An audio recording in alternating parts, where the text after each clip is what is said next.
primarily a philosopher of time. I'm actually writing a book right now on time and rational planning. That's been my current obsession of the last 2 years. And always, as long as I can remember, I've been really interested in rationality and a hyper planner. I don't know, how many of you guys in the audience consider yourself one of these people that's always over planning your days? Anybody? Anybody thinks I'm the opposite of that? I resisted all attempts to try to structure my life. So I've always been a hyper planner. I have this app called Todoist on my phone, which basically enables you to make these really complicated to-do lists. And I looked it up just before I came here. I have 11,220 some odd to-do items that I've checked out since this summer on my app. So that gives you a sense of how fine-grained my planning is for my life. And when I was getting ready to go to college at the University of Virginia, I was still very much like this. And I had a really clear path set out of what I thought the rest of my adult life would look like. I'd done debate in high school, so I was really interested in debate and thought the natural move for an avid debater is to become an attorney. And of course, I'd become an attorney, I'd work for the government, I'd be involved in international law. I didn't quite have any sense of what that meant, maybe traveling the world and suing people and making a lot of money, but giving some of it away because I was still going to be a good person. I grew up in a family that was irreligious, not like Richard Dawkins style atheist. It's not like my parents sat down and we had conversations at the dinner table about why God didn't exist, but we just would have conversations about how those Christian people that live down the street are kind of weird, and we don't really do the same things that they do, and let's just not talk about it. Religion is weird. And if you'd asked me around the time I was finishing high school, I'd be like, I definitely don't see any place for any particular organized religion in my future. Why would you even ask that? And certainly didn't have a lot of esteem for people who were deeply religious. So fast forward, I get to college. It's September 2001, and a couple of weeks after I arrive at the University of Virginia, the September 11th attacks happen.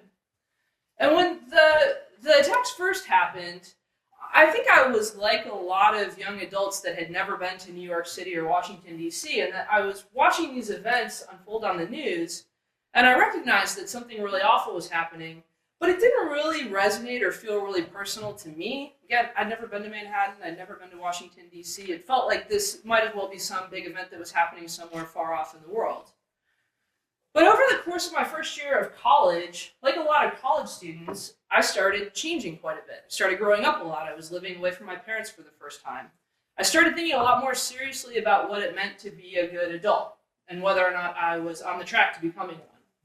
I started thinking a lot, and I'm sure if any of you guys are undergraduates at Middlebury, you're in the same boat, a lot about careers.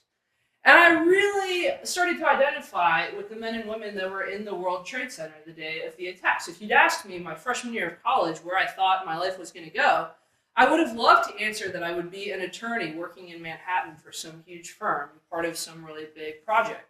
And as I identified more and more with the people that died in the World Trade Center, I started thinking, whoa, you can have everything going right for you. You can have a beautiful family, you can have this awesome job, and just show up at work one day, and for completely stupid, horrible reasons, die.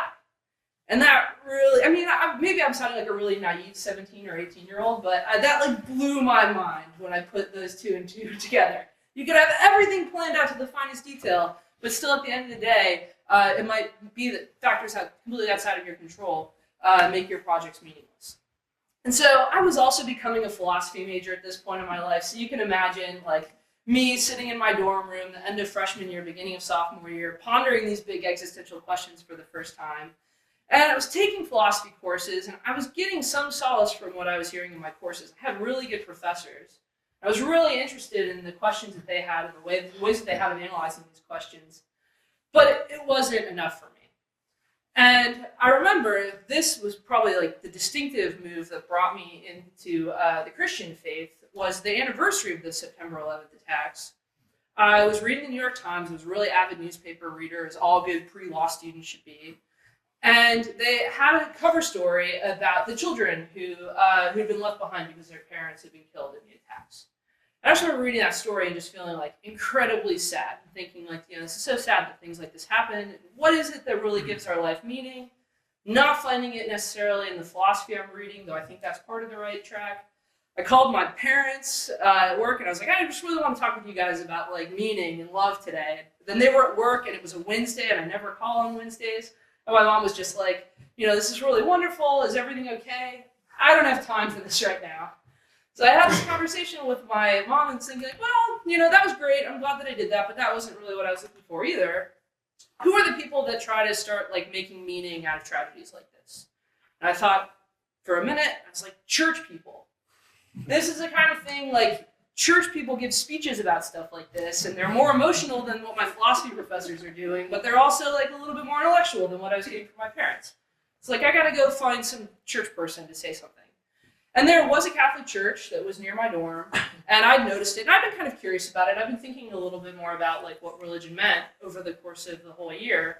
But I thought, you know what? They're doing a service this afternoon. I'm sure the service is just going to be people making speeches about September 11th. I'd really like to hear some people talking about this right now.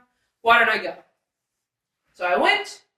If any of you guys have been to daily mass at a Catholic church, you'll realize immediately what my mistake was, because there are no speeches at daily mass at Catholic church. It was like me, 3 really old ladies, a priest. They did the usual service, like some readings that had nothing to do with September 11th, that had been chosen years and years and years in advance, a very short homily that had nothing to do with September 11th, prayer and communion, and then everybody left. And I remember going and sitting quietly, because I didn't know any of the things that you were meant to say or when to stand or sit, whatever. Going to the service and thinking, one, this is not what I expected. Whatever these guys are doing is not at all what I thought was going to happen. But 2, there's something really wonderful here. Like, I don't know what it is. It's still very confusing for me, but something great is happening in this space and for these people, and it's something that I need, and I'm not getting anywhere else in my life right now. So I started going back. Like secretly, first to other weekly masses and hiding out, and the old ladies would sometimes give me the side eye, but they never asked any questions, and the priest was very friendly and nice. And then I started going on Sundays, started getting more interested in learning about Christian faith. The church that I had started going to was run by Dominican priests. They were very intellectual and philosophical, but also really caring. And they were really wonderful in that they kind of reached out to me and let me ask questions at my own pace. And I got a lot of solace about attending services there. And after about a year of going to services, I thought, maybe I actually want to become Christian. And in the Catholic tradition, if you want to become Christian, everything's super complicated.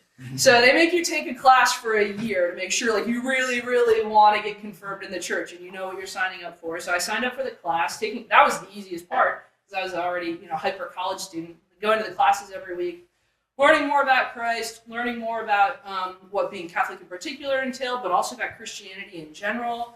Got a lot of exposure to the philosophy of the Christian faith, and thought every point in that year, I am going the right direction. I can't tell you why, but something great is happening here. So I was confirmed in the church my 3rd year of college. This weirded everyone I know out. Basically, everyone that I wasn't going to church with. At first, I didn't tell people for a long time that I was even going. But then, as it gets time for your confirmation, you got to start telling people. And my parents would have been really upset if I hadn't invited them, so I invited them, even though I could tell it was kind of weird for them.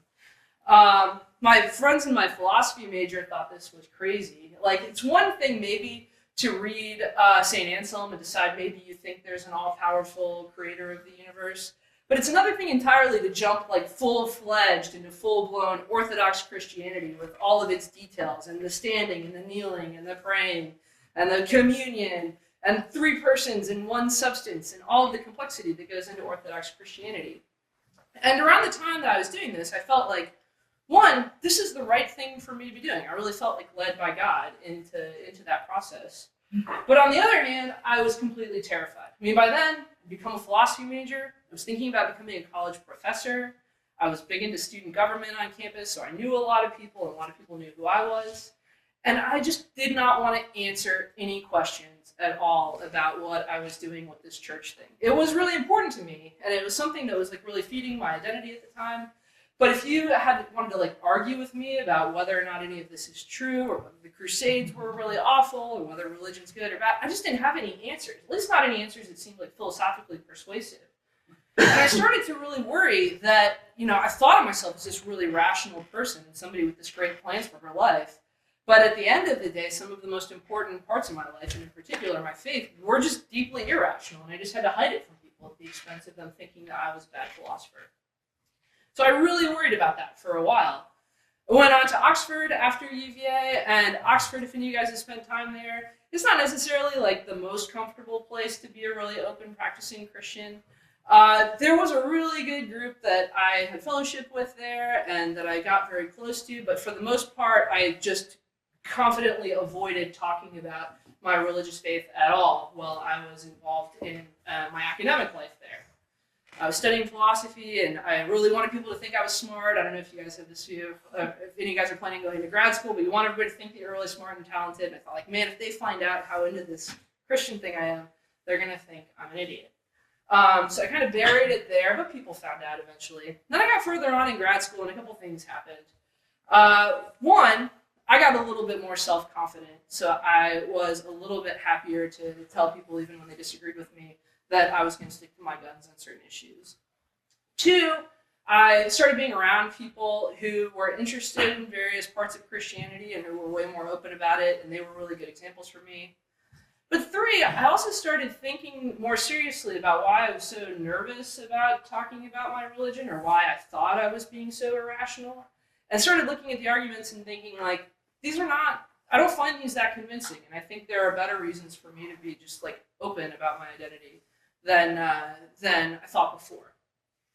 So that's where I'm at now. It's been about 15 years.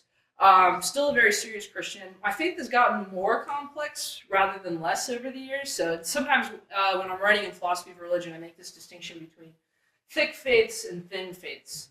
Thin doesn't necessarily mean like weak, but it does mean that like there's just a couple core commitments that you think, this is what I really care about. Everything else is pretty optional.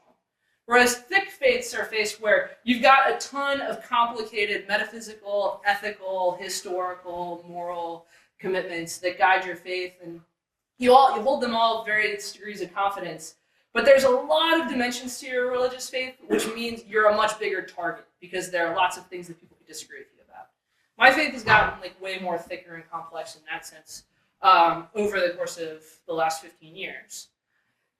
Now on to like the worries part. So that's where I'm coming from. Here are the worries that I used to have about whether or not it was rational to have a really thick, complicated faith like this. And they're worries that I still hear, again, from students and colleagues, from other philosophers, people in the public.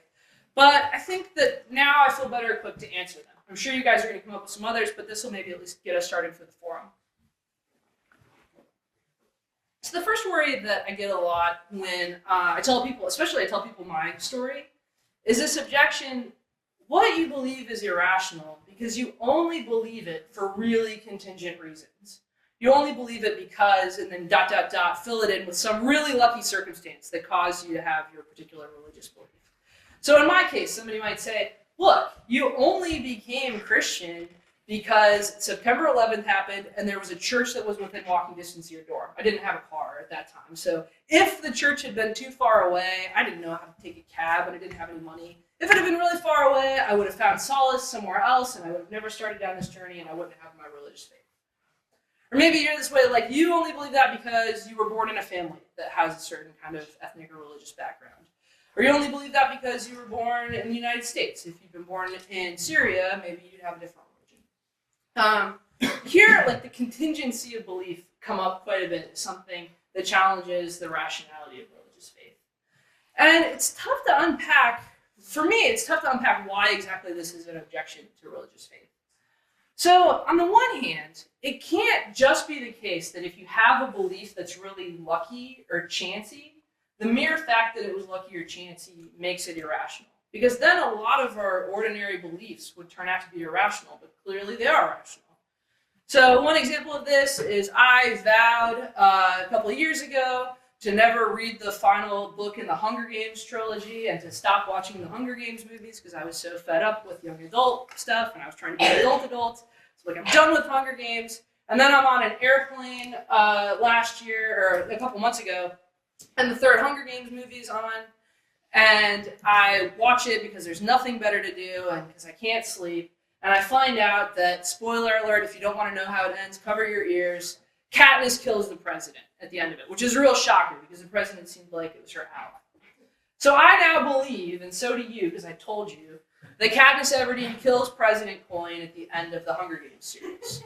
Now, it is really lucky that I came to that belief. If I hadn't been on the airplane, if I'd remembered to take a Valium before the flight took off, if any number of factors had gone slightly differently, I wouldn't have any beliefs at all about how the Hunger Games trilogy ends. So it's really lucky that I have that belief, but I'm totally justified in holding it because I did watch the movie and I did get that bit of evidence. It might be like people who haven't had a chance to see the movie yet, they don't know this, they don't have justified beliefs about Hunger Games yet.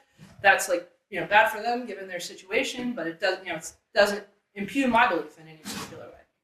So it can't just be the case that just because a belief is really lucky or improbable or chancy, that makes it unjustified. I think that would be a bad epistemology. But you might think, no, religious belief is not like the kinds of beliefs that you form in virtue of watching movies. Religious belief is formed in some really weird way, and the fact that it's formed in a weird way is a reason for thinking that it's unjustified. That's a different kind of argument. It's not focusing on the chanciness of your belief so much as it's focusing on the particular ways that people come to get religious beliefs. And here, I think the issue is a little bit more complicated.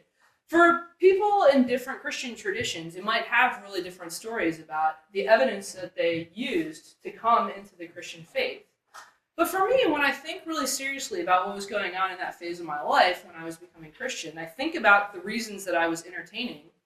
None of them seem on surface to be that fishy. I mean, what was I doing? One, I was introspecting quite a bit, but introspection can be a source of knowledge. Two, I was trusting what other people were telling me, and I was trusting authoritative texts that the church was exposing me to, but trusting texts and trusting other people's testimony is also not necessarily a bad way to go about forming your beliefs. It wasn't the case that I had any serious mental disorder at that point in my life, or that I was taking a lot of hallucinogenic drugs, or doing any of the kinds of things that usually leads to bad belief-forming processes getting started. So if somebody wants to pose the objection to me that I just got this really lucky and really bizarrely formed set of beliefs at that phase of my life, then I like to push it back and ask them, well, what do you think was the bizarre thing that was going on that is not a good way to form beliefs? Because when I look back on that, I think I was a smart college student investigating the world in the way I normally investigate difficult philosophical questions, and this was just something that I came into. Now, maybe you think, for anything besides direct observation of the world, we're not justified in trusting our ways of forming beliefs. So if you have a really narrow view about what are justified ways of forming beliefs, then probably religious belief is going to look pretty nuts to you.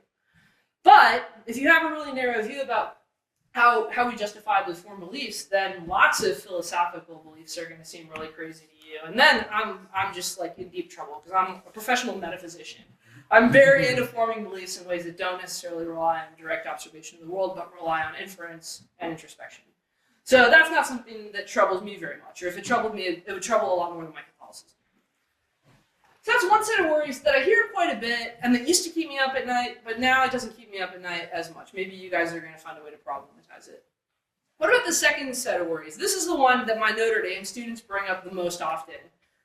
So I don't know how much of this is a big thing at Middlebury, but at Notre Dame, I'm surprised by the number of students who come into Intro to Philosophy with the argument that, of course, faith can't be rational because religious faith, or any faith, by definition is irrational. Faith is just belief without evidence, or belief without reasons, which is the opposite of rationality. Rationality is belief based on reasons. So that's how I understand it.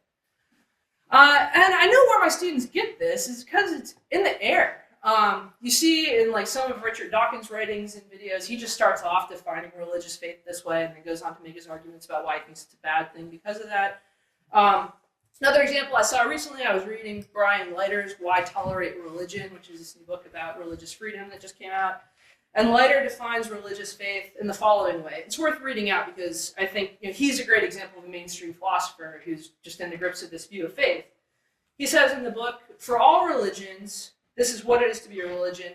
There are at least some beliefs central to the religion that, one, issue in categorical demands on actions. That is, demands that must be satisfied no matter what an individual's antecedent desires and no matter what incentives or disincentives the world offers up. So there's some stuff you have to do no matter what that the religion commands. And two, do not answer ultimately or at the limit to evidence and reasons, as these are understood in other domains concerned with knowledge of the world. Religious beliefs in virtue being based on faith are insulated from standards of evidence and rational justification, ordinary standards of evidence and rational justification, the ones that we employ in both common sense and science. So here he's just saying, like, there's something by definition about religious faith that insulates it from reasons, that makes it have to have a really weird kind of epistemology. And then later goes on to argue in the book, these are reasons to think that religious belief doesn't deserve special protection.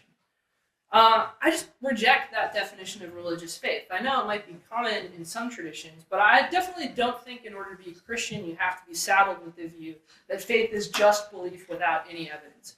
I think what makes faith faith is that it's belief in a supernatural being, it's belief in God, or it's belief in a certain set of facts about this being and what he asks us to do. I think Leiter's right to say that most religions issue categorical demands on action. But I think that there are also reasons behind a lot of those claims, and that no religious faith, no Christian faith worth having is one that asks you to believe things based on no evidence at all. In fact, the very best thinkers in the Christian tradition, from the Gospels onward, have all been trying to give you reasons for the things unseen, the things that they want you to believe. So if you're willing to just accept the word faith or the concept of faith implies no evidence, then yeah, this is a really quick one-premise argument that religious faith is irrational. But I don't think that serious believers have to accept that that's what religious faith is. And I think as a matter of course, all of us are created to look for reasons, to be only satisfied when we're finding reasons for our beliefs, and to always be looking for further and deeper reasons.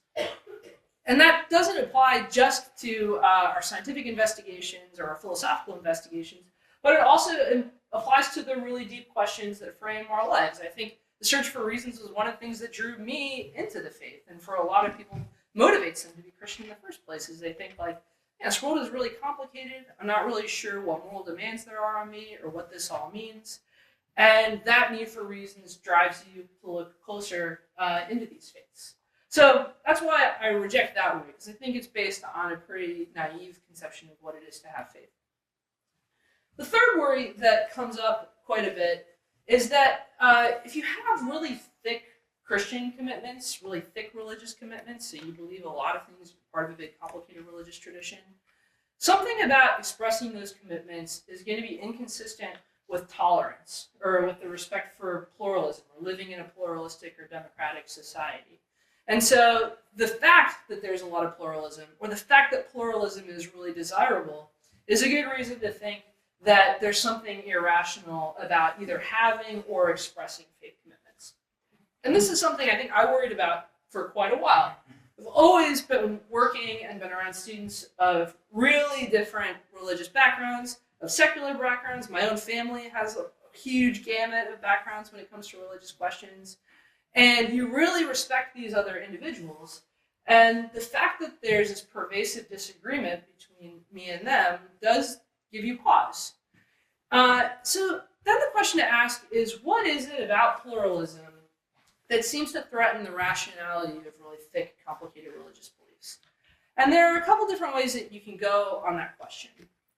One way you can go is to say, look, the mere fact that so many smart people disagree with you on this question is a really good reason to think you're wrong. So whenever there's pervasive disagreement on a question, there's really good reason to think that you've made some mistake in looking at the evidence. And there's clearly pervasive disagreement on the question of whether or not Christianity is correct, or whether or not these thick religious commitments are justified. So that's a reason why you should have pause. And I think that is a tough objection. There's a huge branch of philosophy and epistemology that's concerned with this question of how we should handle peer disagreement. So we say somebody's your epistemic peer if they've got roughly the same evidence as you and they're roughly just as rational as you. The question is, if they come to really different views than you do when they're looking at the same world and the same situation, does that mean that neither of you guys should be really confident in your beliefs because they're so chancy that you could go one way or the other? This is a big problem. When it comes to trying to address this problem, I think just the mere fact that there's a lot of disagreement about a question is not a devastating blow to your confidence in the particular thing that you believe in. Why do I think that? One, I think some ways of understanding what's going on with massive disagreement are just like what's going on with the your beliefs are really chancy kind of objection. Just turns out that like people in different situations can go on different ways on questions after examining some set of evidence. But more than that, I think this objection has the potential to overgeneralize in ways that I think would be really bad. So it's not the case that we just have pervasive disagreement about questions of religion. We also have pervasive disagreement about moral questions, pervasive disagreement right now, especially in our country, about political questions, about how we should organize our lives. Really big, difficult philosophical questions, we tend to find a ton of disagreement. Does the mere fact that there's this disagreement mean that we should suspend on all of these questions? Well, one, I don't find a life where I suspend on all of these questions a particularly desirable kind of life. So I'm with William James on this front. Like sometimes it's better to just have more beliefs and be open to the fact that they might be wrong than to constantly suspend judgment and wait till the evidence comes in. But also, I think there's this question, when there's a lot of disagreement, is it a subject matter where we should expect, given our abilities and evidence and rational capacities, a ton of agreement? Or is it the kind of question that we think, man, this is incredibly difficult, like the question of how to reconcile quantum mechanics and special relativity, where a lot of disagreement is just evidence that human minds are wrestling with a really complicated phenomenon, and the disagreement is something that we'd expect given the difficulty of the question that we're pursuing. And I think when it comes to the fundamental questions that go into a thick Christian faith, we're more like the second camp. It's more like doing quantum mechanics in this respect than it is, say, calculating out the tip in a complicated restaurant transaction. It's the kind of thing where I guess I would expect a lot of disagreement because the subject matter is so difficult. So the mere fact of disagreement, I don't think it's a really easy way to argue from that to the irrationality of someone's particular beliefs. But then you also have this moral and ethical question. So suppose that the mere fact of disagreement is not enough to convince you you're unjustified in holding your beliefs. Still, if you're somebody like me who's committed to democracy, who's committed to tolerance, to living in democratic communities, is there something fishy about talking too much about your religion, about putting forward arguments for your religion, about those being in the public sphere? I think this is something that we worry quite a bit about these days, and something that I worried about for a long time. As I've thought more about it, and especially in teaching philosophy, I started to think actually the opposite is true, that it's part of living in a vibrant democracy, part of a commitment to pluralism, that you allow a lot of these views and arguments to be expressed openly in the marketplace, and that you make sure that these arguments and discussions are happening rather than being suppressed. And then, in fact, when you come across people who really disagree with you on questions of faith, one of the best things that you can do is listen to their arguments and put forward your own arguments and take them seriously as rational agents. I think I've been ruined by Kant. I used to hate Immanuel Kant. He's really dry. But I've been teaching him a lot recently to my freshmen, and every time we go through the groundwork for the metaphysics of morals, I think like, maybe he was onto something. And Kant's big line is the most important part of us is our rational natures, our ability to respond to reasons and our ability to exercise our agency in response to those reasons. And I think there's some deep truth that Kant was onto about that, and something that's relevant to this question of religion and pluralism. Part of respecting somebody who really disagrees with you on religious questions is not to never bring up the questions in the first place, and not to refuse to give them any of your reasons or evidence. Just to respect the fact that they're also a reasonable person who's capable of handling the evidence and making up their own minds, and treating them with respect, but at the same time also, making those evidence and arguments available to them. So I don't think that there's anything like inherently undemocratic or intolerant about expressing religious views. Obviously, it matters quite a bit how we do it, and whether or not we do it from this attitude of respect for other people's rational agency. But part of respecting agency is making all of these evidence and arguments available in the first place. So that's why I also don't think like that necessarily has to be a challenge to rational religious faith. It's something that I really appreciate as I've grown into my faith and become more open about it in philosophy, is before, I would imagine people would find out that I was Catholic or Christian, and they'd be nervous to talk with me about it, and they'd kind of treat it like me reporting that my favorite sports team is the Boston Red Sox. That's not true. But since I don't know, are you guys Red Sox fans? Yes. Okay. You know, they'd be like, oh, you know, that's great. I disagree with you on that, but there's nothing else that we can say about it. And, you know, when you treat somebody's religious identity that way, like it's kind of a sports team that there's nothing more to do to convince them out of it, it's just like an affiliation that they have, I don't think it's really taking it how seriously that identity is to their life. Something really serious, like your religious faith, is the kind of thing you also want to have discussions about and be presented with evidence and dialogue about. It's not something like just being affiliated with a particular sports team. So another reason why I think that respect for pluralism sometimes means talking more about these issues and offering more arguments in the public sphere rather than less. So those are 3 worries, and again, why I say they don't keep me up quite as much these days. Maybe just in closing, talk really briefly about how I think these issues are handled within the Christian tradition. So one of the things that's been really important to me as I've grown in my faith is seeing examples of figures from the tradition, from the Gospels, who really struggle with this question about whether they're being reasonable. I think we get really good examples of people approaching reason and rationality in the right way in the Bible that are instructive to those of us who are trying to make our way as contemporary philosophers. The 2 clearest examples for me are probably Christ himself and Mary. So start with Mary first. Mary gets this huge truth bomb basically dropped on her out of nowhere. It's like, God is returning. You're going to help. This is all imminent. It's not happening in all the way that you guys expected it to happen. This is big, big news. Think about it. And Mary, to her credit, the verse is that she holds all of these things in her heart. She gets this really complicated, really unexpected, really surprising, I'm sure completely terrifying, mystifying news. And instead of immediately trying to chip away at it or reinterpret it or make it less terrifying or less weird, instead she just waits and she's waiting for more evidence. She's waiting for more things to come in, but she's holding it all together. I think that's a great example of what we as scholars, in particular as philosophers, ought to be doing. Because oftentimes there are these really complicated questions, and our initial gut reaction is to try to reduce them as much as possible, because that's where you get journal articles from, if you're a philosopher.